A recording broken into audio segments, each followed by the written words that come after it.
Hi. Hi, mate. Hi. How are you? Hi. Good afternoon. Good afternoon. Folks, we're on episode 58. 58? Yeah. Yes, 58. We're recording this a little bit early, so it's going to mess with my head this afternoon because normally Slightly. we record on a Tuesday but come out on a Thursday. Yeah. But ahead of International Men's Day next Wednesday, It is. joined today by a very special guest, John Slinger. Afternoon, Hello. John.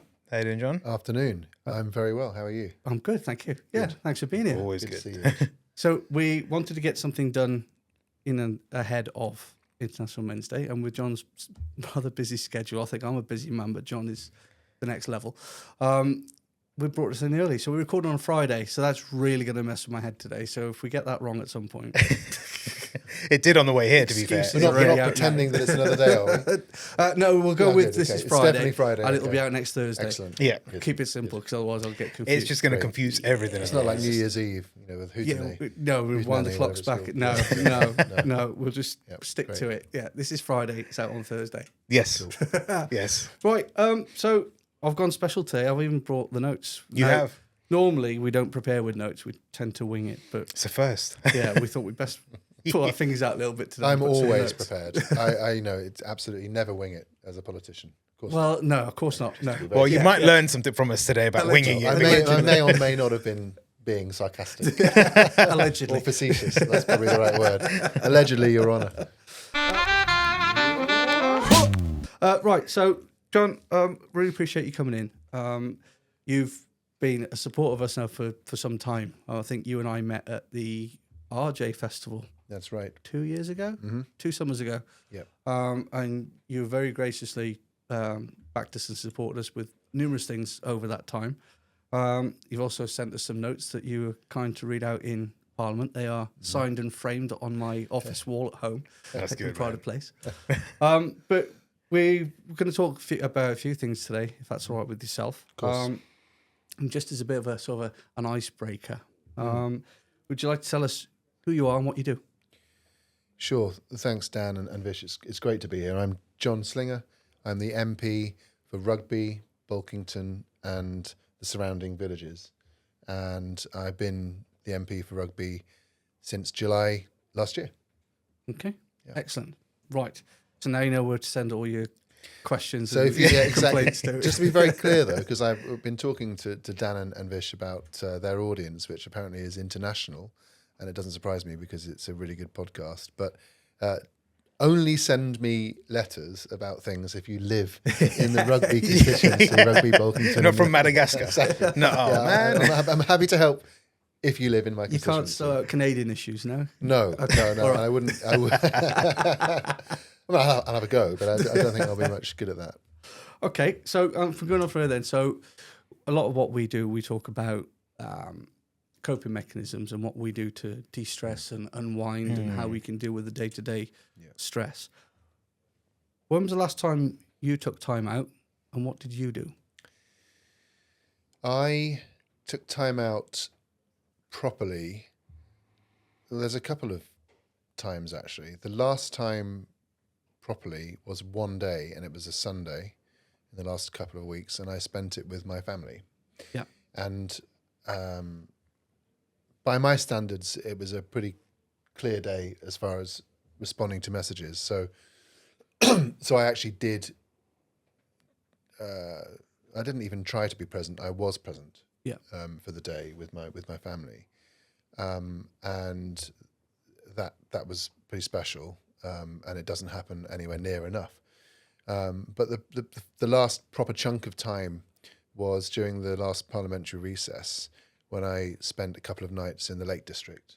Okay. Nice, yeah. With a couple of friends, and again, sadly, work does still creep into our lives with all of these things like WhatsApp and all Yeah. of that. However, it can't get you when you're up Bowfell With no signal. with no signal Yes. in the rain. Yeah. So that was really nice, and I really did enjoy that, just being away from civilization for a couple of days, and that was the last time for some time, the first time for some time that I'd done that. Yeah. Well, I mean, we've spoken about in here before that We the have. importance of making that time, and it just seems to get harder and harder to make that time, doesn't it? It's Yep. I think a lot of people also, when you are having that time out, have that guilty feeling as well as not actually attending to what you would do on a day-to-day. But did you have that? Did you ever have those moments of, I need to respond to messages? Yeah, I do have it, and it's a really weird thing because you have this voice in your head, which is one of them is saying, "Oh, there's a message," but the other voice, not a full voice, but just the thought is, "Well, no, I need to switch this off," and it does take an effort, and it can take a bit of time before you do switch off. But I'm a firm believer in doing exactly that, and switching off, and even in days where Dan, you were asking, you introduced this question around what we can do to switch off, but even on days when things are really crazy, I think if you can, it's important to find a few moments or maybe go for a run or something like that, because you do switch off. Your mind has to focus on not running into a bollard or not getting run over or whatever. in front of the bus. Yeah, which is the case, in London or in Rugby when I go jogging. So, but yeah, I think I guess what you're getting at is that I imagine is that it really is healthy to properly switch off and try and keep those voices or thoughts out of your head, and just try and de-stress, decompress. So I do achieve it, but it is hard. And, Yeah, of course. And I mean, I'm in a busy job. I'm an MP, but I don't think for a minute that I'm the only person in a busy job. I think it's actually a kind of, the curse of the modern world that, all these devices and mechanisms that were sent to make our lives easier, strangely are kind of plaguing us. And I always think of it as, I'm not a Luddite. I quite like technology on the whole, but I sometimes think that, when you're overwhelmed by information and data and ideas and work, someone will come along and say, "Oh, have you thought about this app that can Monday or whatever it might be, or this various different apps, aren't there, that allegedly make your life much easier and simpler?" But I've sometimes, I think, well, all it's doing is helping you be even more efficient. Yeah, It's like it's enabling you to process even more information, and if you do that, then the danger is you realise how much you can schedule in and think, I can probably fit a little bit more in there. well, right, if it's helping me get through my emails quicker, so instead of doing 10 an hour, I can now do 50. Yeah. Which in a way, all it really does is make you even more like a robot. Yeah. And I don't think we should be like robots generally. No. The thing is with emails as well, especially if you're not having that time to respond in the right mannerism, the tones can be completely off as well. So what you're saying might be really positive and constructive in your head, but when you put it down on paper and send it off to someone whilst you're busy, it doesn't sound the same way. Absolutely. And actually, you're not, when you're super busy, like, I definitely think that if you're, what's the phrase? If you've got something you need doing, ask a busy person. And there's a lot of truth in that.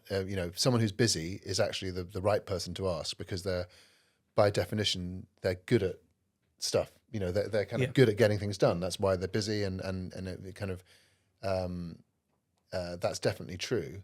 But also, conversely, I think of how if you take something like the Second World War, or the British state when we had an empire, and I'm not a fan of having empires, by the way, but we did have an empire, and we did manage to administer it. From an administrative point of view, let's leave aside the morality of it, but we managed that long before email, and apps and smartphones, and just with letters and presumably the odd telex or something like that, or telegraph, And there's something in, if you go further back in history and you read about how prime ministers and, leaders of any kind, they would write handwritten letters to one another, that would arrive a day or two later. Send it by horse. I guess what I'm getting at is, because to your point, Vish, is about if you're writing something or deciding something in a kind of hot state decision-making, the part of the brain that is, stressed sometimes, and you're making a decision, even if it's just sending an email, but you might be making an actually important decision, won't necessarily be better just because it's quicker and via this amazing thing called the internet.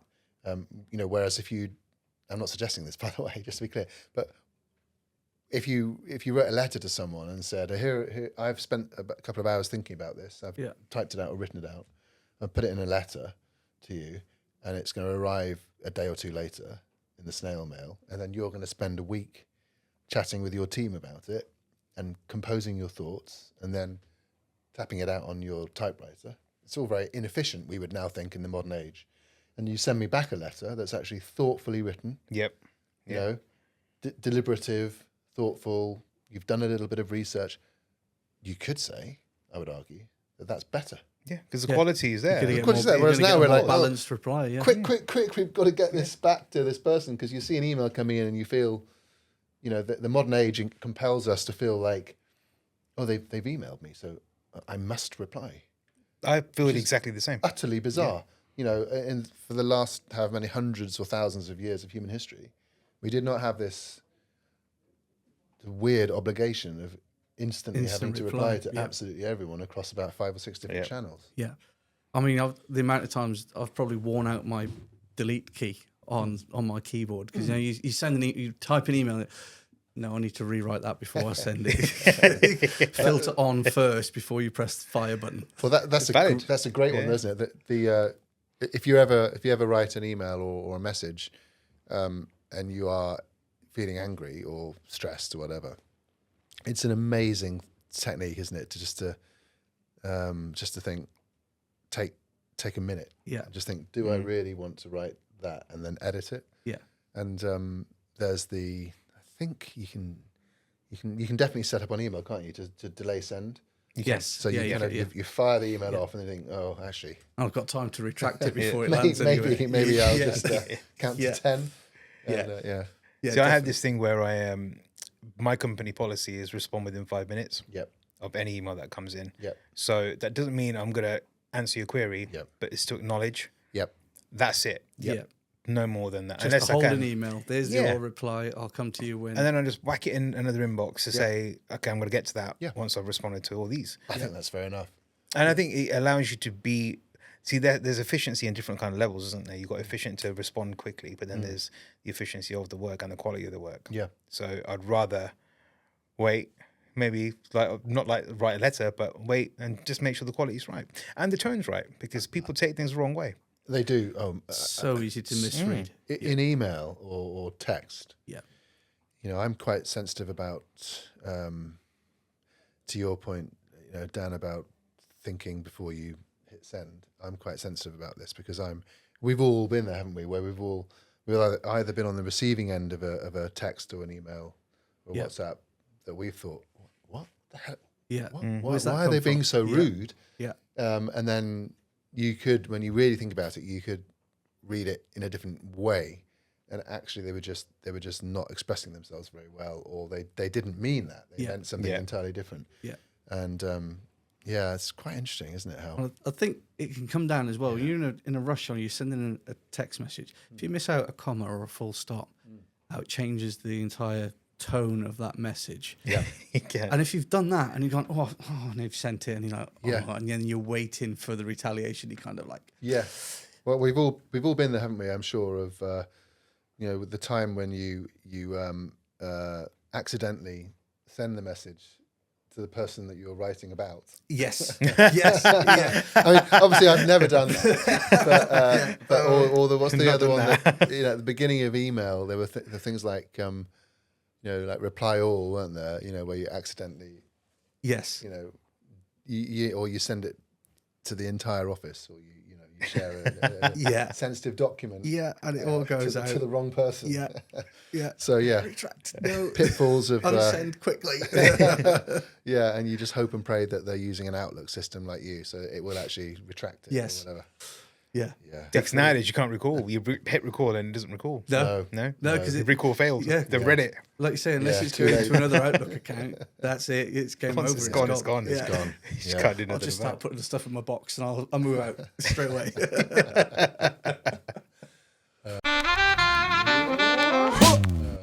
So, John, I know you've, like I said, you've supported us very graciously over the last 2 years now. That included running the London Marathon for us and raising a significant amount of money for us, which That was we impressive. Yeah. are hugely grateful. I mean, I've got a half marathon I'm trying to prepare for in April, and I'm trying to talk myself out of it. Which one's that? The Coventry Half Marathon. I'm trying to convince myself that my knees will survive 13 miles. I don't think they will, but for charity, I'm going to give it a go. You'll do it. You'll do it. Come on, man. You'll do it. And also, like I say, you've been gracious in commenting and supporting us where you can across all types of media and especially in Parliament. Where do you think we are across the country in terms of the mental health landscape, shall we call it? Yep. Where does that sit? I know, obviously, like you say, you've championed it for us. Yep. We obviously champion it every day in what we do. Yep. And we come across the frustrations and the sort of brick walls that we hit from time to time. We know everywhere is inundated and snowed under with people that need it. Where are your thoughts and feelings on it? Well, so the first on the really positive, which I think is mental health as an issue generally, and men's mental health specifically, is nowhere near as much of a taboo as it used to be to discuss. Yeah. And in my world of Parliament now, it's certainly the case that all political parties, and certainly the Labour Party, Labour government, and the Conservatives, Lib Dems, and Reform, and all of them, everyone acknowledges that there are very big challenges, and it's, massive issue. Yeah. So that's a really positive thing. I think, people are more open about talking about their own experiences. Yep. And that's very healthy. Things like International Men's Day, and various other days, whether they're Mental Health Day and all those kind of different days, are really important as well for breaking down, breaking the taboo, and breaking the stigma, but also overcoming the taboo around talking about it. So I think, that's on the plus side. I think the medical profession is better as well at dealing with it.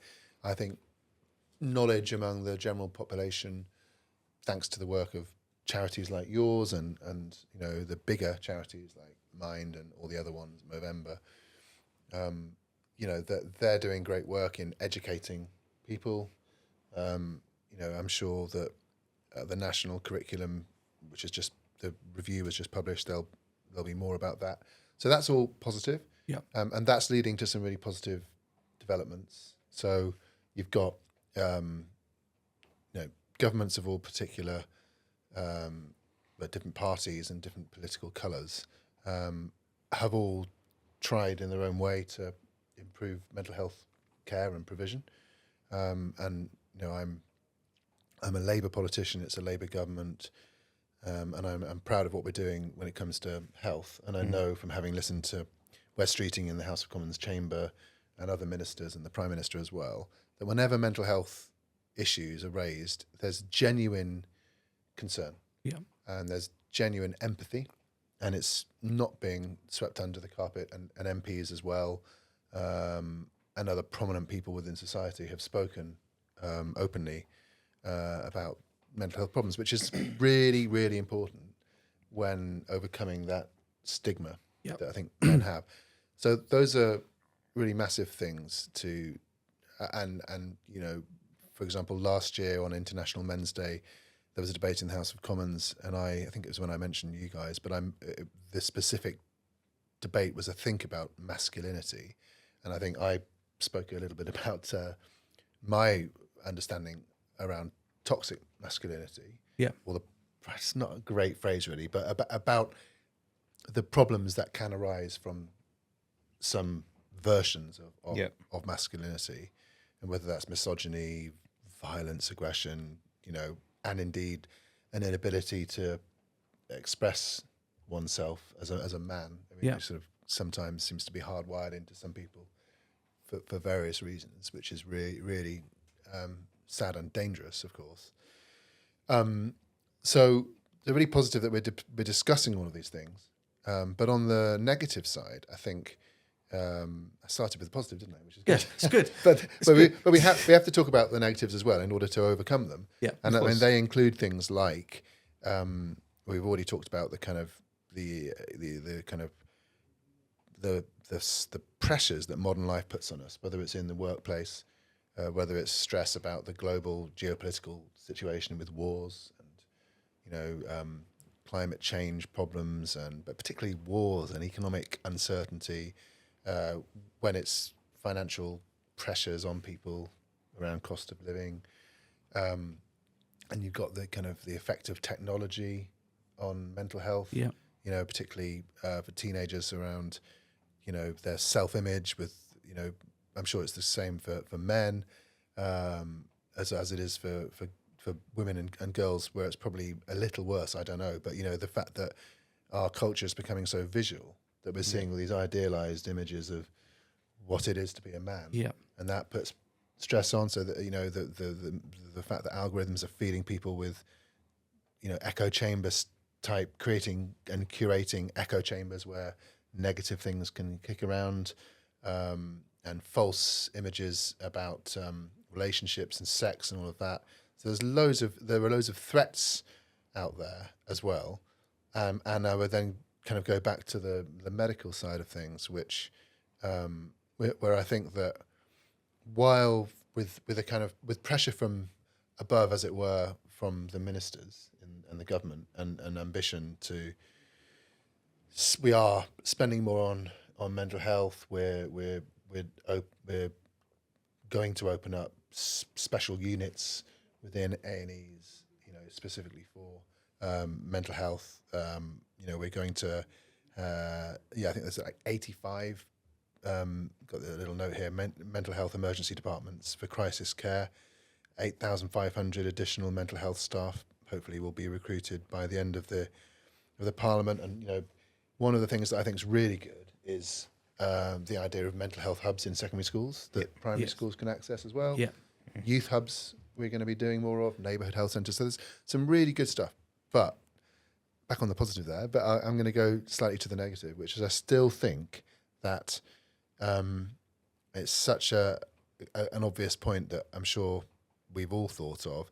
If I were wondering, if I had a massive swollen arm or something, or I don't know, some kind of abscess on my wrist or whatever it is, something physical and painful, not only would I seek help, other people Somebody else would point say, it out. right, I don't care what More you noticeable. say, I'm taking you to the doctor. Yeah. And I still think there is, because it's mental, it's literally within our minds, or in our brains, in our our minds. It's kind of hidden still, and probably not taken seriously enough. Yes. By the medical profession. That's a little unfair. The medical profession, as individuals, obviously take it seriously, but the net result of it, Yes. Yeah. is still, we still focus far too much on physiological problems. Yeah. And we have to do more on that, along with all the other things I would say. Yeah, I think you're right. I think it's the same where in whatever profession you're in, you could speak to the most caring, understanding, supportive individual. But then if the company line over the top of that is, well, we just need to get this person out the door and get on with it. Yeah. You're fighting a losing battle, aren't you? Because it can only go up so far before they just get stopped. We touched on this last week as well, didn't we? Yes. You just mentioned something about obviously focus on mental health, that the Parliament is going down the route of, and especially when it comes to doctors, nurses, etc. One thing that I find that could be really important, and I'm not sure if this is something that's been brought up, is in schools, whether teachers should have some basic training about spotting things like this, especially in early teenage years. That's when obviously people go through the changes, go through puberty, they start to discover who they are. Yeah. Is that something that may be planned, or is that something that's been talked about? Well, so on the specifics of training for teachers, I don't know the detail, so I'm not going to say 100% for sure. What I do know is that I'm I've got teachers in my family. My dad was a teacher as well. And I know that schools I visit take pastoral care really seriously. And in fact, you know, it's kind of, how can I put this?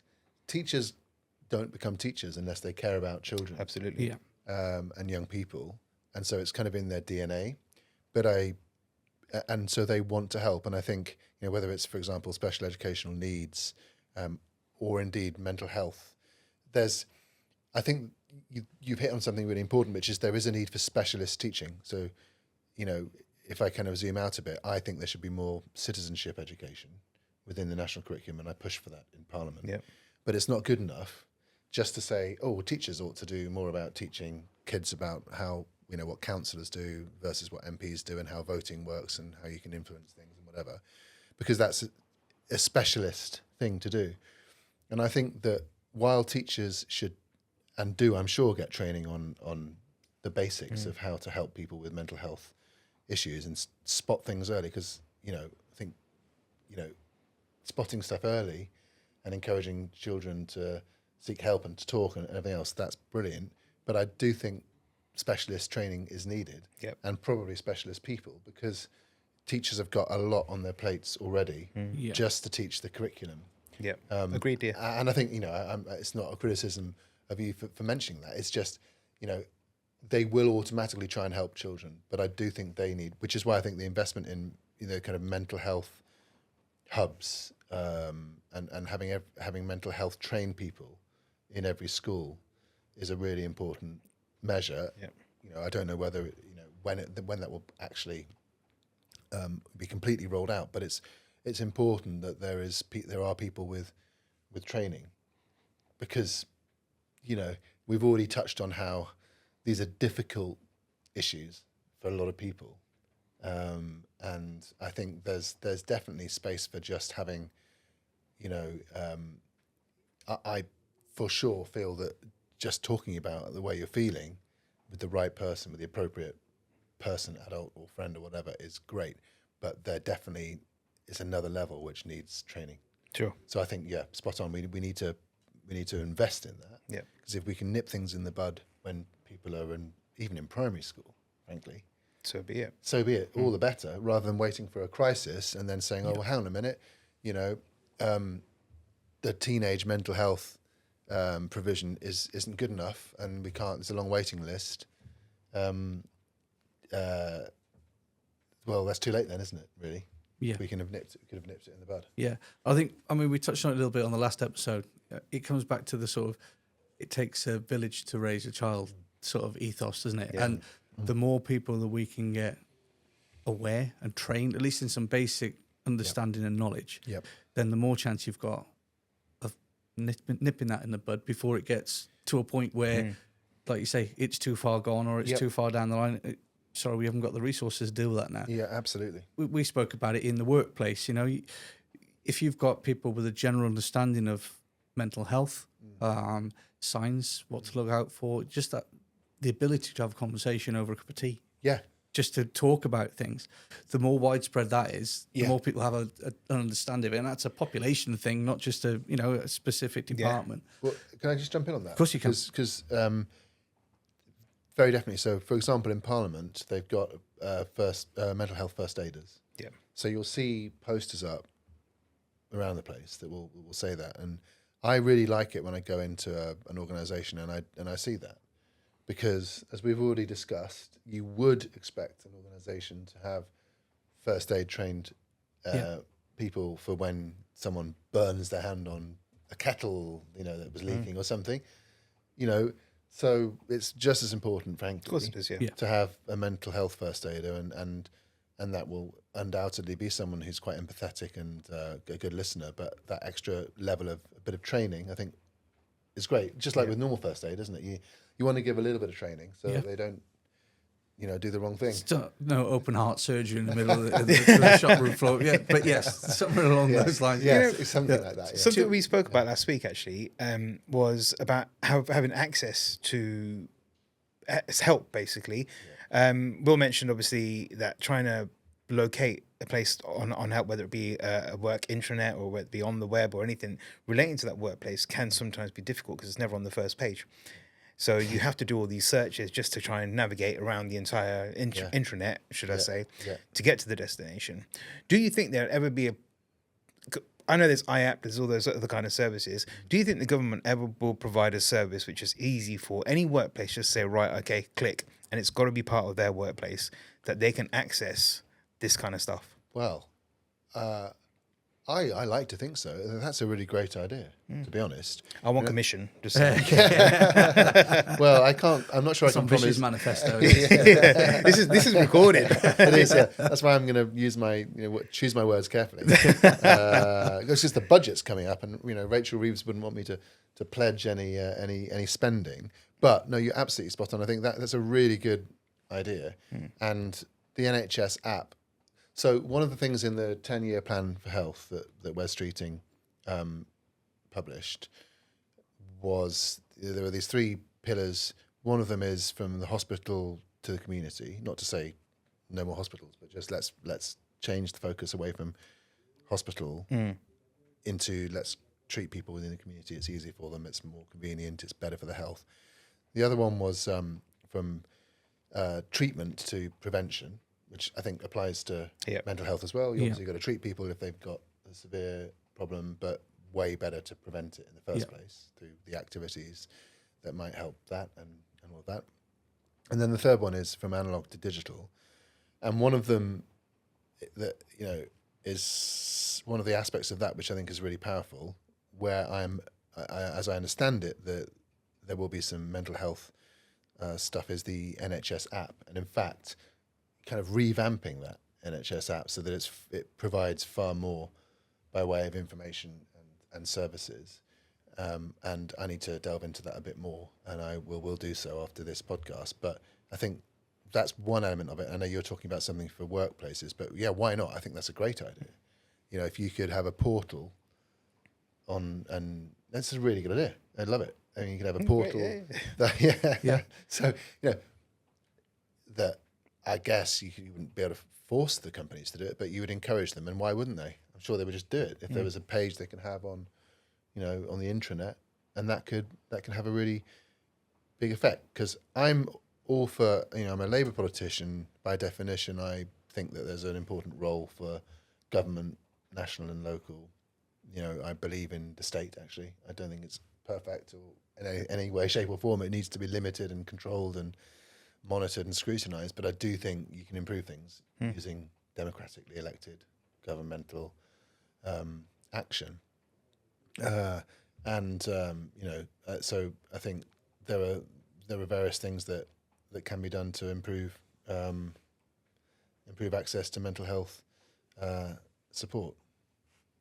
I was going somewhere else with that thought, but it's gone. As you probably noticed, I didn't quite get to a really good point. We do it all the time. But I need some more think coffee. about it in the car on the way home. That's where I was That's going. what I was going to say. It'll come back to me. I'll send an email in or something. I think. No, but touching on what Vish said, and we literally spoke about it in the last episode, for me, it baffles me with organisations, employers, that if you invest a little bit of time in making sure everybody's looked after, that comes back tenfold because they're in a better position. They work smarter, harder, more profitable for you. So, I'm with you. I think there has to be some way of implementing that. I mean, I know, for example, for where I work, our wellbeing portal is hidden away and you have to click multiple pages. That's just it, though. You don't want to have to search for it because like you just give up. last week, That's a metaphor. You give up halfway through. You're like, no, it's too hard. That's a metaphor for the problem, isn't it, that we started speaking about? The mental health problems are a taboo.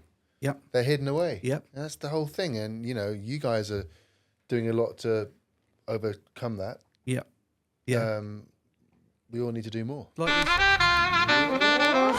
Like you said, I think it is changing across the country. It's changing. It is now more acceptable to broach those conversations. It's still not an everyday occurrence, but it is improving. And certainly, from what we've seen, whilst we've been doing this, you can see the difference. You can see the change. Well, Rob, who was in last week, is in a very male-orientated job, right? Yes. And it is very much like any male-orientated job is like, hey, how you doing? Great day, whatever, carry on working. Yeah.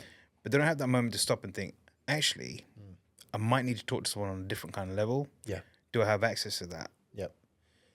And if not, then you are potentially storing up problems for It's the the future. boiling point, isn't it? Yeah, I mean, I was talking to someone in an emergency service at one point, and we were talking about mental health provision, and it's definitely a lot better than it used to be. And what it used to be, and you've got police experience. Yeah. What it used to be would be, we'll go in the olden days. It would be we'll go to the bar after an incident or a thing, and we'll all talk about it, and that's good, and then that's it, done. Yeah. And I mean, on one level, that's better than not talking about it. Yeah. But that is definitely not done No. and dusted No. at all. And I Never think we is. now understand that it is not good enough just to think that one conversation over a couple of beers after something major Cures everything. cures everything, Yeah. because it very definitely doesn't. Yeah. And at least there's a lot more understanding of that. And by the way, your point about the workplace, I think, is really important. And I know that resources are tight for organisations, for companies, at the government level as well. But if you've got a healthier, happier workforce, then they are not as likely to go off sick. They are going to work Yeah. harder if they feel valued. Yeah. Yeah. They, There's a if they huge feel return on investment. listened to. Yeah. If you can help them with something like, I don't know, I'm just ideas that have come to my mind in the past is, if you allowed, let's say, an employee every week or every other week to have a proper long lunch break. Now, it sounds to some people listening to this, they'll probably think, oh, typical Labour politician, doesn't understand business. Actually, I spent most of my career in the private sector. Yeah. But they would probably think, oh, that's crazy. But it does sound crazy on the one hand. But let's say you gave everyone every 2 weeks a 3-hour lunch break, and you'd also subsidised their gym membership if you could, or just for that session, you could buy them like a gym session every other week or so. They're going to feel so great about that.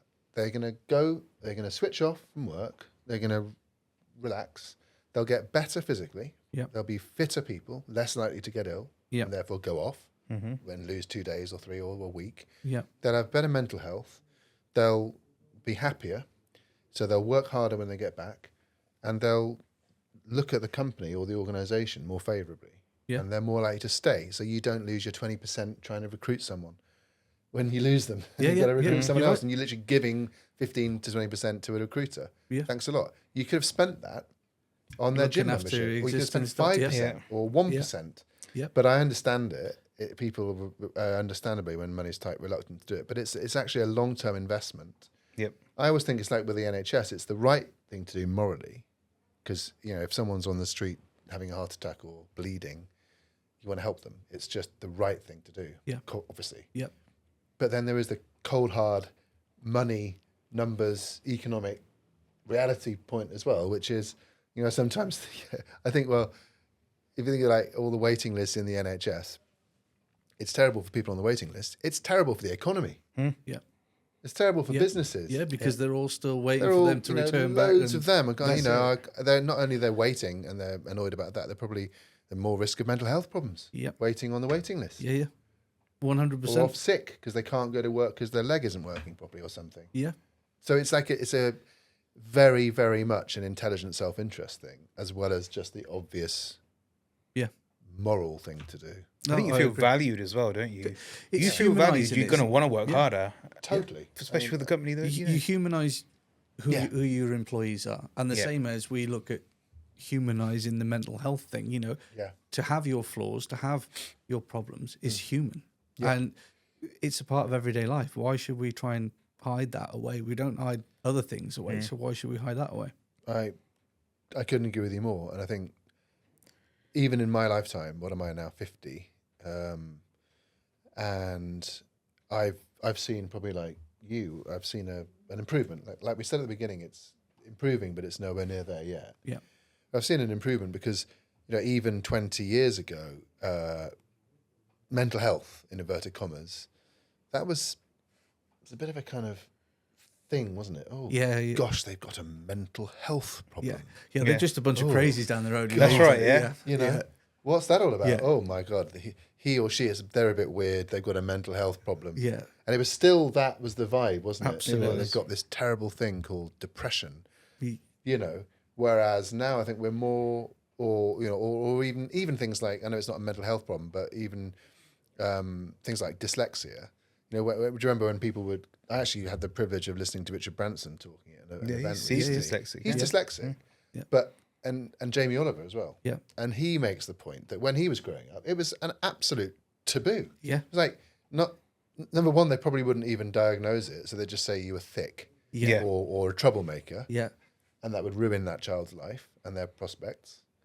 And you work in law enforcement, and you'll be well aware that mental health and other Yeah. learning difficulties are very prominent among people in prison, Yes. for example.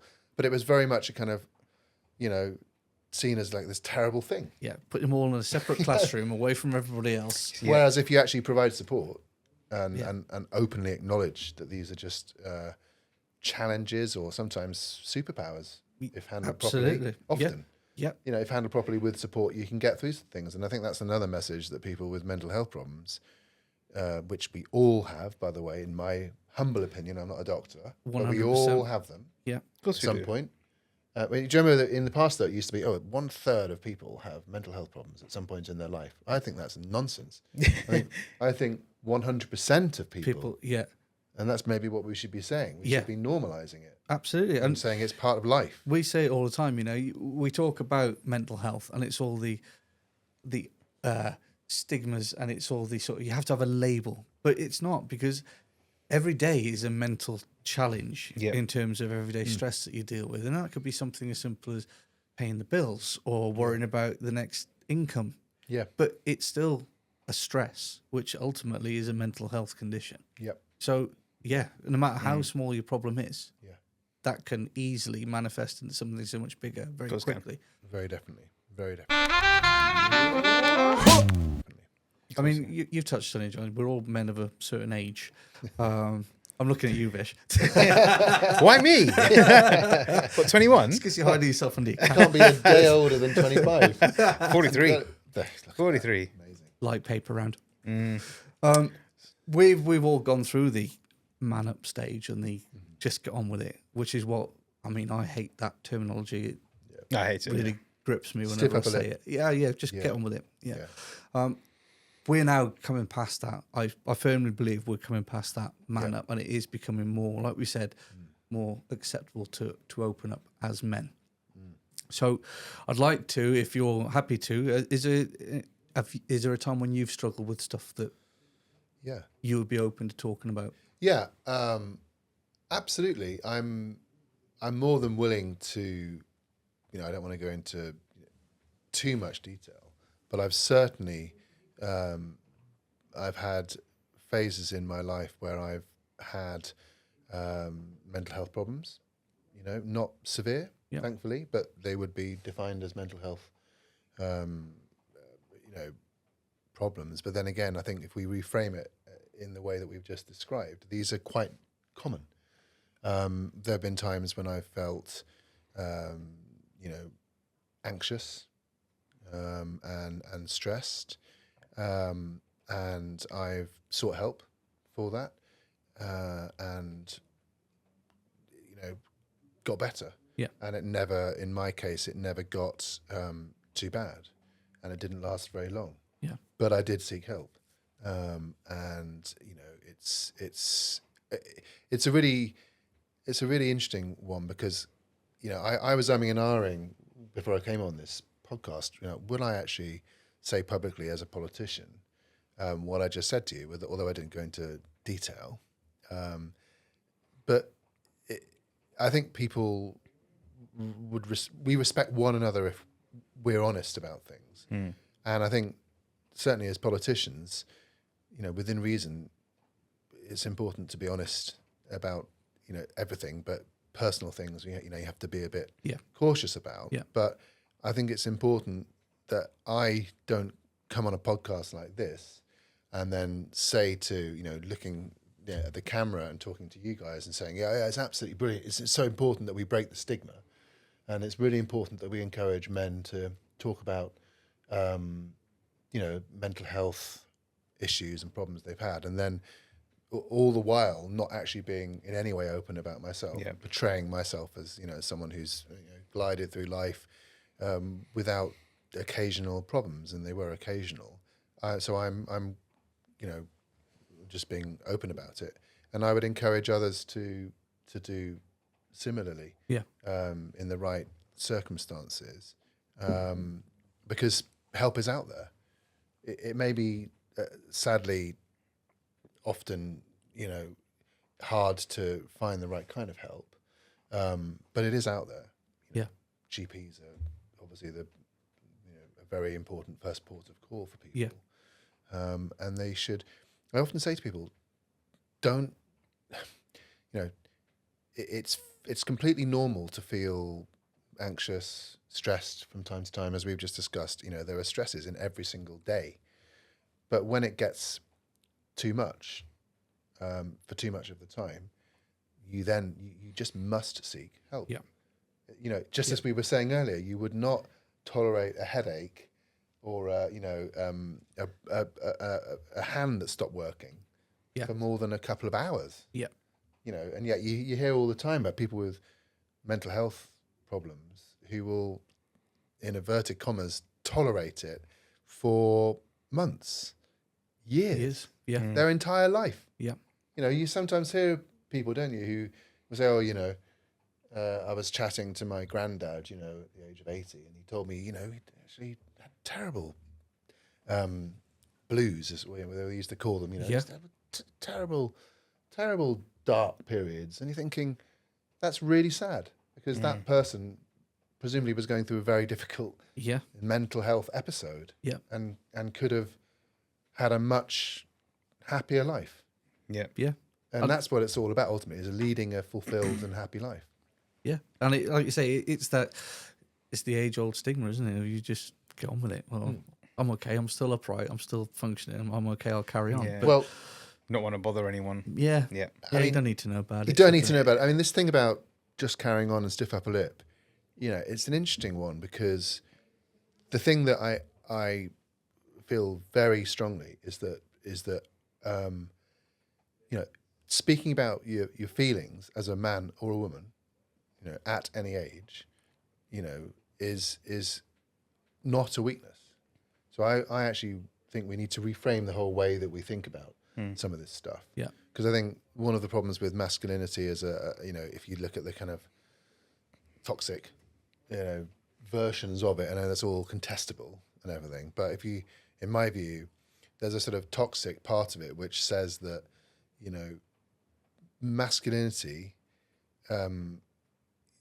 it's all about being really, really strong, and I have no problem with being strong. Being strong's absolutely fine, but you can be strong, and you can also acknowledge that sometimes you need some help, or life isn't great. Be vulnerable. And life isn't great, because let's be honest, life is not great all the time. No. And the sooner people accept that, and the better. And that's it. Like you say, you can be strong. It's just what you do with that strength. And there's a difference between strong and violent and aggressive and overbearing. Definitely. And there's, and that's where that line of the toxic masculinity thing comes in. The perceived alpha male image of how you should behave, how you should act. That's so antiquated and so wrong on so many different levels. But at the same time, you can still be the provider. You can be the rock of your family. Completely. But you have to have those times where you're not, and somebody else steps in. And that's what we're talking about all the time, isn't it? That's the balance that we've got to get. I think that's absolutely spot on. Yeah, absolutely right. Cool. Running. Yes. You love it. I do. I don't love it so much. I hate it. Give me less than 2 miles. I'm done. No. So we said you very kindly ran the London Marathon and raised a lot of money for us earlier this year. I know you're involved in the parliamentary running group as well. Yeah. So I'm chair of the all-party parliamentary group for running at the moment, and we do a little run one day a week when we're in Parliament, when the House is sitting, and that's really nice. And MPs, not many of us at the moment, but we get together and we go on a run and have a chat and chew the fat. Occasionally we might even talk about intrigue and gossip and stuff. You never know. You never know. That's where it all happens. But what goes on, Exactly. what goes on the run stays on the run. like it. And but I think it's really lovely. It's a lovely thing to do because it provides a bit of structure to the week, and actually, given that you're from Back and Forth Men's Mental Health, and that grew out of the idea of walking, didn't it? Yeah. Because when you're doing something like walking as a group, you will talk. Yeah. And it's the same with us when we're all kind of what you're up to today in the chamber or what happened yesterday. Oh my God, did you see what they said in the chamber yesterday? Oh, and you get talking and then you stop talking about work and you'll end up talking about other stuff and things like that. And it's a really healthy thing to do, to get together and just, whether it's running, walking, whatever it is, to be honest, it's really helpful. But yes, I do like running, although I've got to say, I loved it. Actually, I didn't love. I got through the London Marathon. It was the 5th marathon I've run, but because of my schedule being quite busy, I hadn't done a really long run. I think I got up to about 16 miles. And so on the marathon day itself, it was very hot that day. Yeah. And I got to 16 miles and it was going quite well. And I was thinking, this is good. I'm fitter than I thought I was, And then about 16, 17 miles, it really did hit me. The wall, I've never experienced it like that. And it was deeply unpleasant until I got nearer the final couple of miles and I could see buildings that I recognised in Westminster and Whitehall and all of that. And so, I'm not sure I've got another marathon in me. Maybe, never say never, but I'm kind of less keen. But I think running itself is an amazing thing to do. It's cheap. It's very good for your physical health, mental health. Yeah. But that other sports and other activities exist. Other sports are available. No, and that's exactly where I hope we were going with that, because that's why we do the walks. We say all the time, come out for a walk. It doesn't cost you anything. It might cost you a couple of quid to park your car. Yeah. You can get away with that. Yeah. But whilst you're out, you're walking, like you say, you'll engage in a conversation. It could be about anything. Absolutely but anything. It's not necessarily what's causing you problems. You forget about those for that, however long you're out for the walk or, and that's what we did. Like I say, I'm a simple man. I come up with simple ideas, and that was the simplest one I could think about. And the simplest ideas are the best. I mean, I was going to ask you a question, if I may. Yeah, go for it. How is it going? How are the walks going? Is it doing what you're hoping it would do? And is it we had a family walk a fortnight ago where we had 21 people turn up for. That's great. And we actually took the rugby side of Back and Forth out for a pre-Christmas curry last night. We were in November, so we took them out for a curry because it's Christmas. We got 10 blokes out last night. Excellent. All sat around a table, all sat enjoying conversation with each other. Brilliant. New faces, old faces. Yep. Everybody helping each other out, and that's all we want to do from day one. Yeah. So that's fantastic. Hats off to you. I think it's with things like this, you do end up making some good friends. Yeah. Yes. You really, really do. Yeah. I actually still, one of the first walks actually probably the only walk I've actually been on. I didn't want to say it, mate. I will say it. The thing is, for me, the walks are really, really beneficial. They are good. I went through a period of not being well, so I've not done anything. I'm good now. Yeah. But I've met, Keel, I already knew anyway, but there's some other people within the group that you kind of do gel to. Yeah. I mean, I can talk to Dan about absolutely anything and everything, and that's pretty much when we first met was just over a banner, wasn't it? That's how it all started. Yeah. And then I went to one of the walks and provided some curry. Excellent start to Sunday morning. Curry morning, curry and rice. Excellent. And you can actually see, for me, I'm in a really good place myself, but you can actually see how it can benefit a lot of other people as well, just to have that closeness. And there's no pressure. Yeah. And I think that's the beauty of it. There's no pressure to talk about whatever you want. Eventually, you'll do it. Yeah. Because you realise that these are just a bunch of guys who just want to talk rubbish sometimes. And just if it comes out, it comes out. If it doesn't, it doesn't. That's talking rubbish is therapeutic, Absolutely. isn't it? You know, Absolutely. You should see our WhatsApp chats. No, you don't know. No, actually, no, don't do that. Okay, please. very Yeah, good. and that's the you know, like you say, it's simple things, isn't it? You can go out, you can talk football, rugby, Yeah. weather, Yep. particularly on a day like today. Absolutely. It's just something, and then you build that friendship, you build that relationship, Yeah. and then Yeah. you'll feel comfortable, and you will open up about what it is that's Yeah. troubling you, and you find so many people have been in a very similar position. Yeah.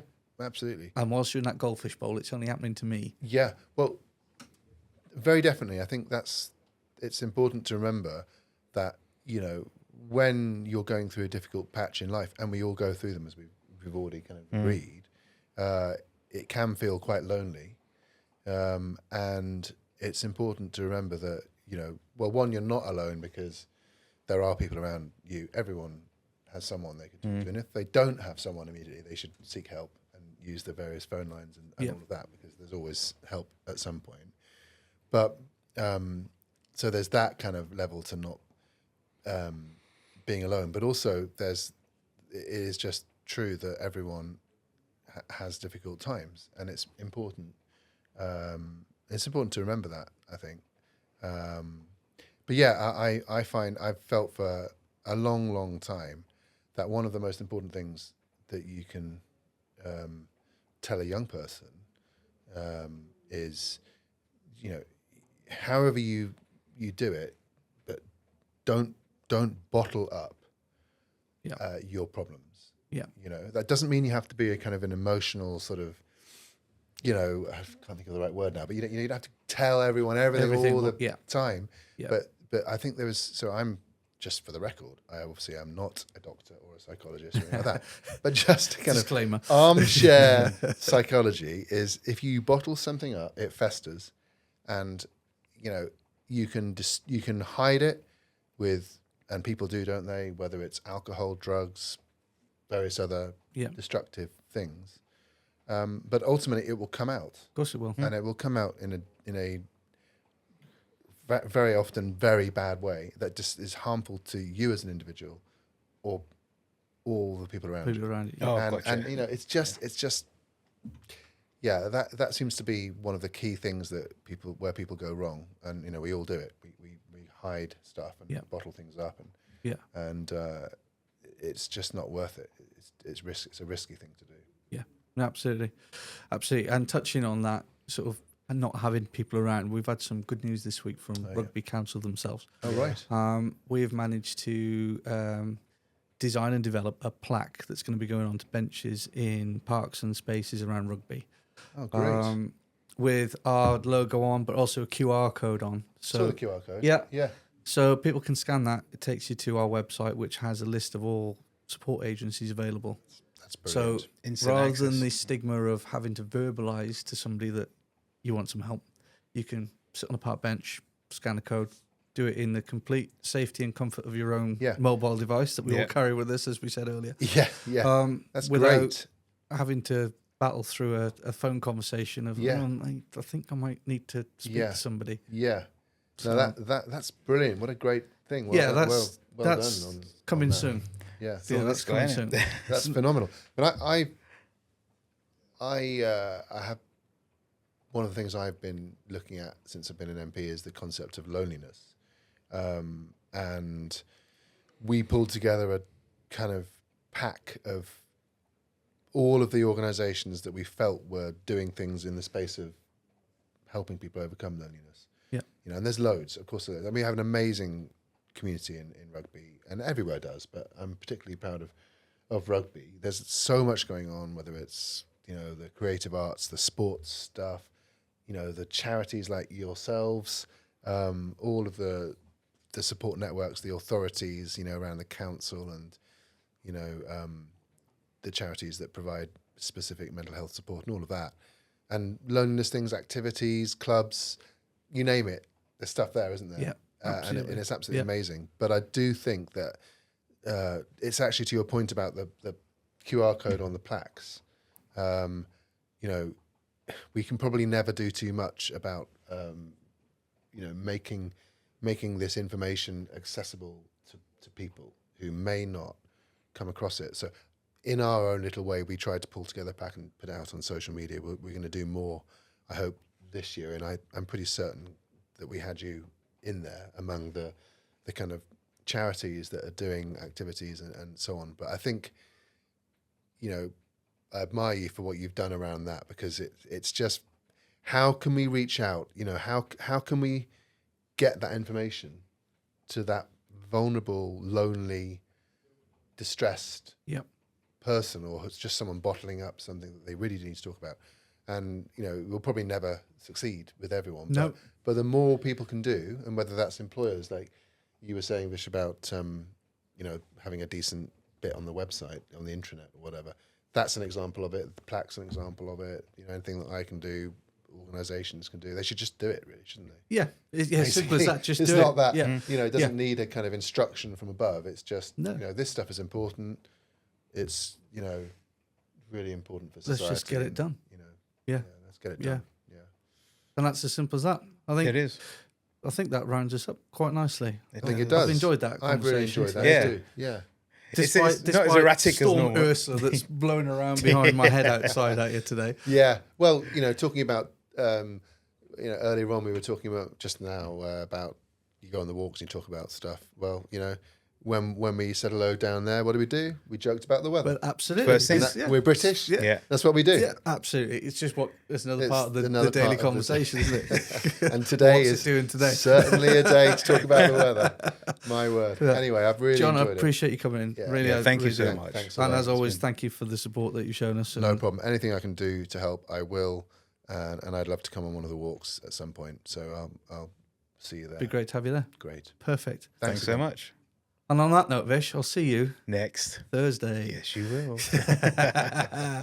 Brilliant.